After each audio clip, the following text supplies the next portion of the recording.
আজকে একটু সময় পেয়েছিলাম, তো এর জন্য বোলপুর স্টেশনে আমি চলে এসেছিলাম। আর এখানে বোলপুর স্টেশনে এলেই কিন্তু একটা জিনিসেই মন চাই, তোমরা সবাই জানো বোলপুরে সেই বিখ্যাত ঝালমুড়ি। আর এই ঝালমুড়ি যে একবার খাবে সে কিন্তু বারে বারে বোলপুর এলেই কিন্তু ঝালমুড়ি খেতে ইচ্ছে যায়। তো আমি কেন বাদ যাব, ব্যাস হয়ে গেল ঝালমুড়ি খাওয়ার, মুখের মধ্যে আমার জল চলে এলো বলতে বলতে। তো ওই দেখো ভিড় কম আছে, বেসিক্যালি এখানে কিন্তু প্রচুর ভিড় থাকে, মানে কমসে কম আধ ঘন্টা তোমাকে এখানে দাঁড়িয়ে থাকতে হয়।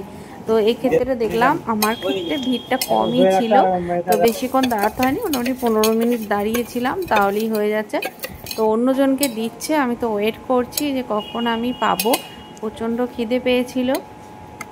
তো আমি বললাম আমারটা তাড়াতাড়ি বানিয়ে দেওয়ার জন্য, তো বানাচ্ছে। দেখো এই সেই ঝালমুড়ি দারুণ টেস্টি, মানে এরকম ধরনের টেস্টি তুমি কোথাও পাবে না। নারকেলটা আমি কুচিয়ে দিতে বলেছিলাম, যাতে নারকেল কুচিটা আমার খুব ভালো লাগে। আর সবই আমি দিতে বলেছিলাম, মানে কোনো কিছু আইটেম বাদ দিতে বলিনি। আমি তো দুটো অর্ডার করেছিলাম, তো একটা তো বানানো হয়ে গেল, আর একটাও বানিয়ে আমি কিন্তু বাড়ি চলে যাব। এই তো রেডি হয়ে গেছে, এবার আমি পেয়ে গেলাম। আহা, উপর থেকে এগুলো দেয় তো খুব ভালো লাগে।